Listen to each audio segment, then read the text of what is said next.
Hello. I'm.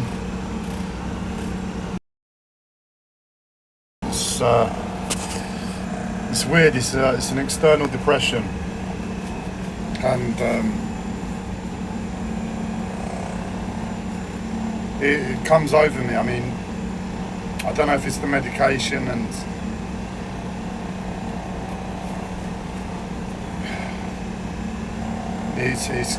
it's interfering with it. But my mental health, it's been doing stuff like this for a long time, so I'm not going to be too quick to blame the medication. But I'll just say it how it is instead, and that is I'm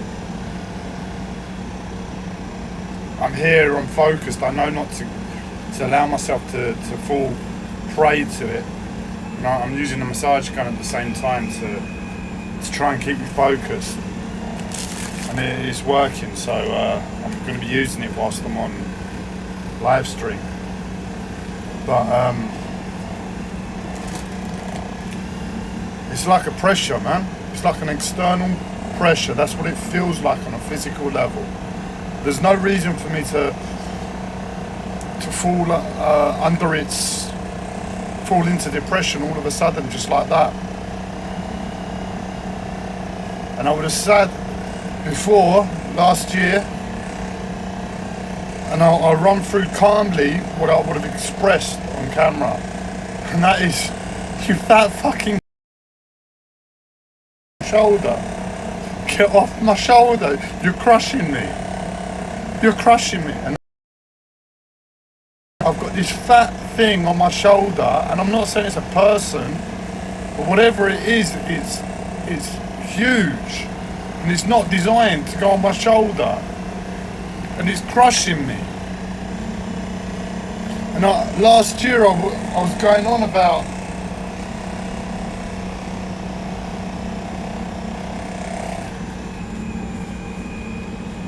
I think I can leave this now and then focus on this. Last year I was going on about, you think you're humble, but you're not. And that comes from my synesthesia in terms of spirituality. And something one of my teachers from afar says, standing on the shoulders of giants, implying that the giant is big and the person standing on them is small. Otherwise, how would it be possible? And I took it literally in terms of energy, in terms of an energetic ball of consciousness that I believe on a spiritual level can be attained. I believe a lot of you have attained it, or it's possible that a lot of you have attained it. And right now I've got somebody on my shoulder who thinks they're humble because you have to be small, and when you're humble you're small.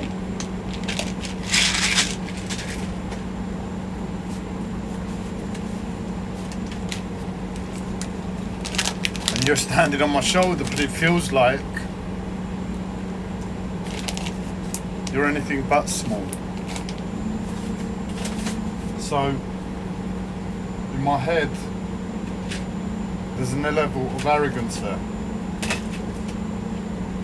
and that's why I would have shouted it before,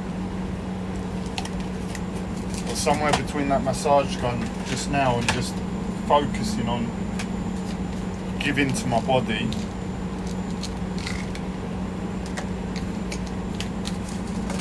and putting myself out there on live stream again. I've snapped out of the depression, but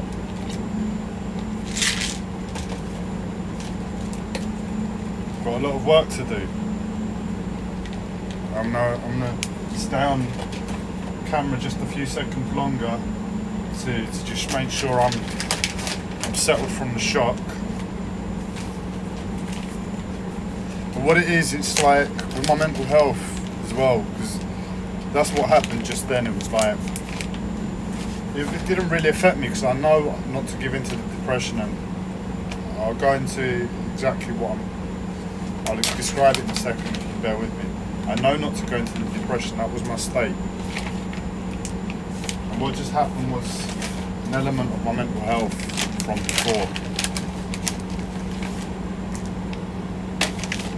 whereby it's like, right, let's get it. And all of a sudden my mental health jumps out of hiding and rushes me, as we would have said in school back in the day. It rushes me, not rushes like speeds me up, but rushes me like jumps me and beats the hell out of me.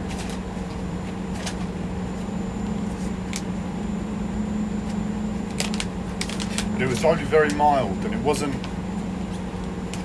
anything I succumbed to. I didn't let it get on top of me, but it just seems like a moment. It's got a mind of its own, and it's just, the depression is just on its own. If my life didn't have chopping and changing all the time because of my mental health, it would make sense that I'd be that depressed. But because it chops and changes and I have a chance to apply my mind,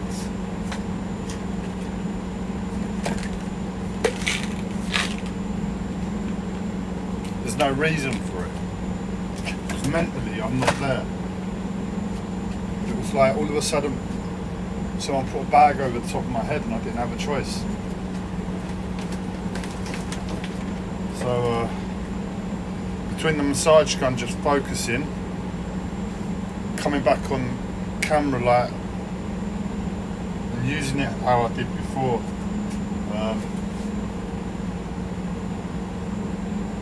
I wouldn't even say this got me out of it. I'd say it's just left me alone.